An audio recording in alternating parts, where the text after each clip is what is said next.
یہ جو دو گنڈے ہیں نا بھائی لاہور والے, ان کی جرت نہیں ہے. ٹی ایل پی والوں کے سربراہ نے انہیں کہا سور اندے سور, ان کی جرت نہیں ہوئی کہ بول سکے,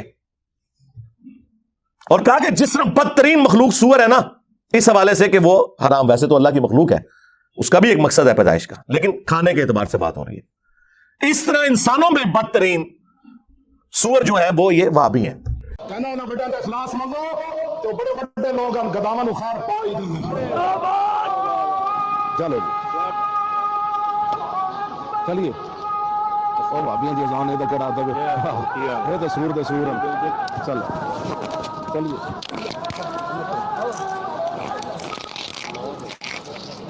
ان کی جرت نہیں ہوئی بول سکے کیونکہ انہیں پتا تھا پینٹی لگے گی.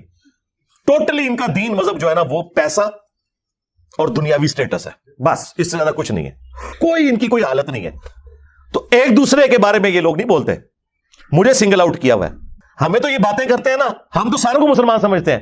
ان کی حالت یہ ہے کہ حسام الحرمین میں احمد بریلوی صاحب نے دیوبندیوں کو واجب القتل اور مرتد لکھا ہے, ان کے کفر میں شک کرنے والا بھی کافر یہ لکھا ہے, اور جواب میں المحند المفند میں انہوں نے احمد بریلوی اور ان کی جماعت کو شیطانی لشکر کہا ہے, یعنی کافر سے بھی اگلی ڈگری شیطان, اور کہا جس طرح انبیاء پر حملہ آور ہوتے تھے, وہ کافر شیاطین تھے نا, مسلمان شیاطین تو نہیں تھے. اور پھر احمد بریلوی نے تو ان کی طبیعت صاف کی احکام شریعت کے اندر.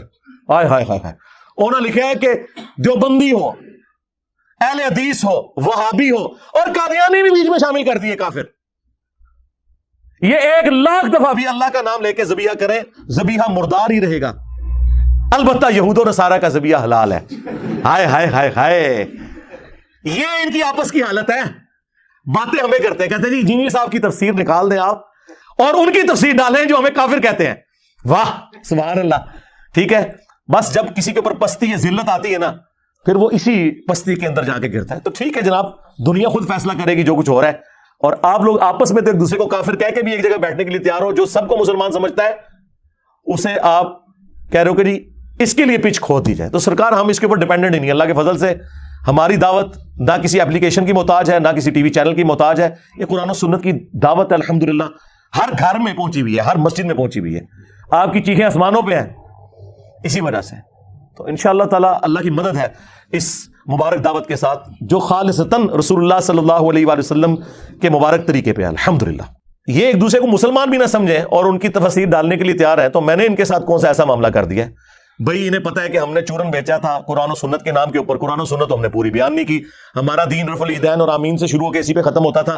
بنو امیہ اور مامو پارٹی کی جو بدماشی ہیں وہ تو انجینئر صاحب نے ایکسپوز کی ہیں. اب بخاری مسلم تو نکلوا نہیں سکتے ہیں, یہ بات کریں گے تو پھر تو اہل حدیث کی کوئی 4-5 کوئی اہل حدیث بچ گئے ہیں نا, اگر وہ بھی جاتے رہیں گے. ادروائز جتنے بریلوی دیوبندیوں سے ریورٹ ہوئے تھے نا, وہ تو وہابی فرقہ چھوڑ چکے اللہ کے فضل سے.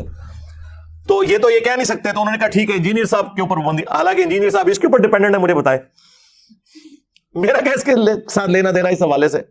ہماری دعوت الحمدللہ دنیا کی ہر مسجد میں, دنیا کے ہر شہر میں جہاں لوگ اردو سمجھتے ہیں, اور مور دین 50% مسلمان اردو سمجھتے ہیں, چاہے وہ ہندی کی وجہ سے سمجھتے ہوں یا ہندی فلموں کی وجہ سے یا اردو کی وجہ سے. بہرحال اللہ کے فضل سے ہماری بات تو پہنچ رہی ہے, اللہ کا شکر ہے, ہمیں تو کوئی فرق نہیں پڑتا. تو ایک دوسرے کے ساتھ یہ کتنے اس حوالے سے مخلص ہیں, نام نہیں لیتے ایک دوسرے کا, صرف ایک بندے کا نام لے رہے ہیں اور کہہ رہے ہیں کہ جی وہ تفسیر میں بڑی خرابیاں ہیں, اور جی وہ قرآن پاک میں بھی بعض جگہ غلطیاں ہیں. میرے بھائی ڈاکٹر اسرار صاحب کا بیان القرآن میں 3 دفعہ سن چکا ہوں. 20 سال انہوں نے بیان القرآن ریکارڈ کروایا, اور آخری ریکارڈنگ ہے جو آپ دیکھتے ہیں 1999 والی, اس میں کئی جگہ غلطیاں ہیں.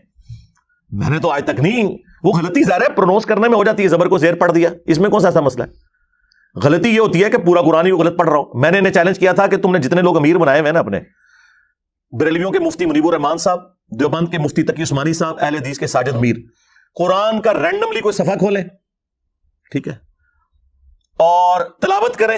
میں بھی کرتا ہوں, فیصلہ آپ نیوٹرل بندے سے کروا لیں. نہ میری جیسی یہ قرات کر سکتے ہیں, نہ ان کی عربی پروننسیشن درست ہے, یہ تو مجہول پڑھتے ہیں. زبر زیر کو صرف آپ اس کے ٹھیک پڑھنے کو عربی نہ سمجھیں, مجہول بھی نہیں ہونا چاہیے. ڈاکٹر اسرار صاحب بھی قرآن مجہول پڑھتے تھے کئی جگہ پہ, اور ڈاکٹر ذاکر نائک تو پڑھتا ہی مجہول ہے. میں نے آج تک کبھی کہا کہ یار وہ قرآن غلط پڑھتا ہے؟ تقی عثمانی صاحب مجہول پڑھتے ہیں. قرآن مجہول پڑھنا حرام ہے, اس کو معروف عربی میں آپ نے پڑھنا ہے نہیں پڑھنا، ہی پڑھنا ہے، بے نہیں پڑھنا، بی پڑھنا ہے۔ یہ والی ذرا غلطیاں نوٹ کریں۔ اور ابھی میں وہ غلطی تو بتا نہیں رہا، ہا، عین، سا، لال، بہت جائے میری عربی، میں نے جو تم لوگ 3 سال کے اندر عربی کورسز کراتے ہو، میں نے 1.5 گھنٹے کے اندر پوری عربی لنگوسٹک کور کی ہے پروننسیشن کے اعتبار سے۔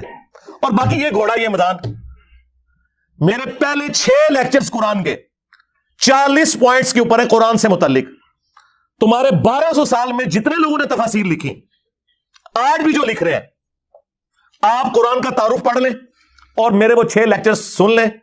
اگر وہ ساری کی ساری باتیں کسی ایک بندے نے بیان کی ہوئی، آپ مجھے آگے پکڑ لیجئے گا، بھائی محنت کی ہے میں نے، کیا جدید اور کیا قدیم، ہر چیز جو قرآن سے ریلیٹڈ تھی میں نے پہلے 6 لیکچرز میں بیان کی۔ اس کے بعد میرا پورا لیکچر سورۃ الفاتحہ کے اوپر ہے۔ آپ دنیا جہان کے سورۃ الفاتحہ اور توحید سے متعلق لیکچر سن لیں، اور میرا وہ ایک لیکچر سورۃ الفاتحہ کے اوپر جو میں نے دیا ہے اور جو میں نے وسوسے کلیئر کیے ہیں، جس کی وجہ سے لاکھوں لوگوں کی توحید الحمدللہ سیٹل ہوئی ہے، وہ ان کی ساری لکھی ہوئی تفاسیر، ساری ریکارڈڈ تفاسیر کے اوپر بھاری ہے۔ میں کوئی تکبر کے طور پہ بات نہیں کر رہا، میں آپ کو ریئل ٹائم بتا رہا ہوں۔